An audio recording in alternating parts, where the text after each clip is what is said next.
এক সন্ধ্যাবেলা ঢাকা শহরের নামকরা উকিল আরাফাত সাহেব তার অফিসের দরজাটি বন্ধ করে নিজের কেস ফাইলগুলি গোছাতে বসেছিলেন।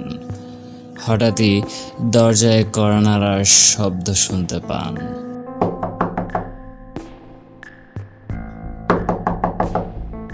আরাফাত সাহেব বলেন, ভিতরে আসুন।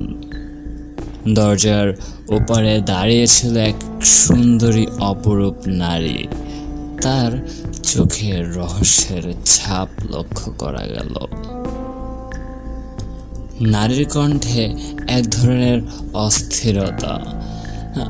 আমার নাম রায়না, আমার একটি সমস্যা আছে, আপনি আমাকে সাহায্য করতে পারেন? আরাফাত সাহেব মুচকি হেসে বললেন, বসুন, বলুন কি সমস্যা। রায়না বসে তার কাহিনী শুরু করলেন। আমার স্বামী রাশেদ গত 2 সপ্তাহ ধরে নিখোঁজ। সে একটি গোপন প্রজেক্টে কাজ করছিল এবং হঠাৎ করেই নিখোঁজ হয়ে গেছে। পুলিশকে জানিয়েছি, কিন্তু কোনো অগ্রগতি পাইনি, তাই আপনার কাছে ছুটে আসা। আরাফাত সাহেব ধীরে ধীরে জিজ্ঞাসা করলেন, কোন ধরনের প্রজেক্ট ছিল সেটি?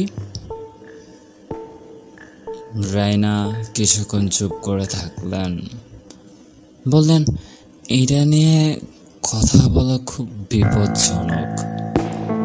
আসলে সত্যি কথা বলতে সে একটি গুপ্তচর সংস্থার হয়ে কাজ করছিল।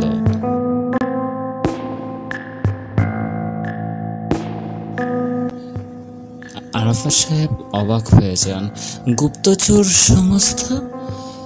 কিন্তু কেন? রায়না অশ্রুসিক্ত চোখে বললেন, আমার ধারণা তাকে কোনো বড় ষড়যন্ত্রের ফাঁদে ফেলা হয়েছে। আরাফাত সাহেব তার দক্ষতার মাধ্যমে তথ্য সংগ্রহ করতে শুরু করলেন। বিভিন্ন সূত্রে খোঁজ নিয়ে তিনি জানতে পারেন রাশেদ একটি আন্তর্জাতিক মাফিয়া চক্রের বিরুদ্ধে গোপন তথ্য সংগ্রহ করা শুরু করেছিলেন। এক রাতে তিনি একটি গোপন মিটিং থেকে ফিরে আসেননি। তদন্ত চলতে থাকে। এক পর্যায়ে আরাফাত সাহেব জানতে পারেন রাশেদের কাছের একজন সহকর্মী তারই পিছনে লুকিয়ে কাজ করছিল। নাম ছিল মুকুল।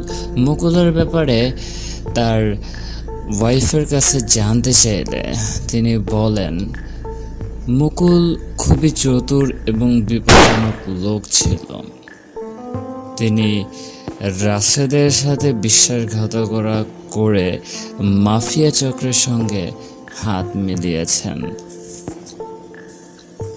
আরাফাত সাহেব জিজ্ঞাসা করলেন, আপনি মুকুলের ব্যাপারে আর কি কি জানেন? জি, মুকুল প্রায় আমাদের বাড়িতে আসতেন।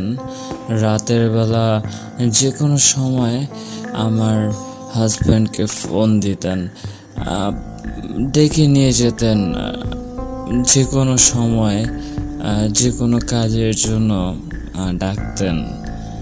একদিন রাতে তিনি তাকে ডেকে পাঠান, আর তারপর থেকে তাকে আর খুঁজে পাচ্ছি না। আরাফাত সাহেব তার বুদ্ধিমত্তা এবং ঠান্ডা মেজাজে খুবই তীক্ষ্ণতার সাথে তদন্ত অব্যাহত রাখেন।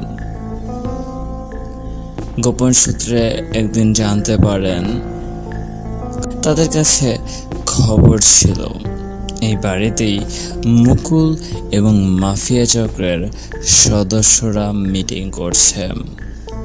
তারা সতর্কভাবে বাড়ির ভিতরে ঢুকলেন। বাড়ির ভিতরে গিয়ে তারা দেখলেন মুকুল এবং তার সহচররা একটি গোপন পরিকল্পনা করছে।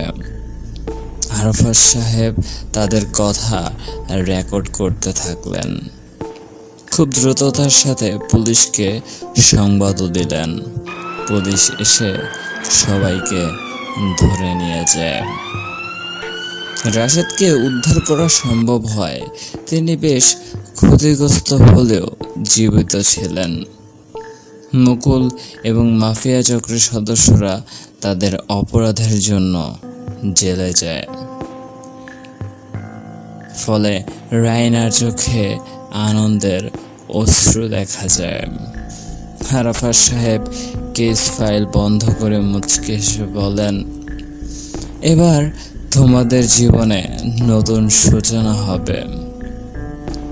রায়না কৃতজ্ঞতার সাথে বললেন, আপনার সাহায্য ছাড়া এটা সম্ভব হতো না স্যার।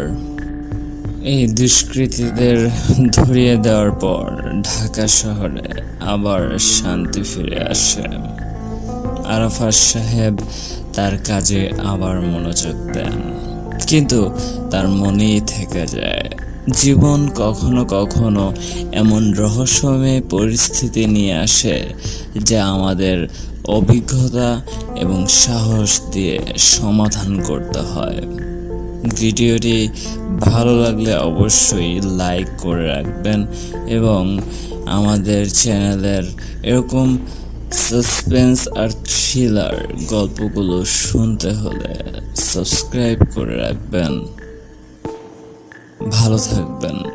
আল্লাহ হাফেজ।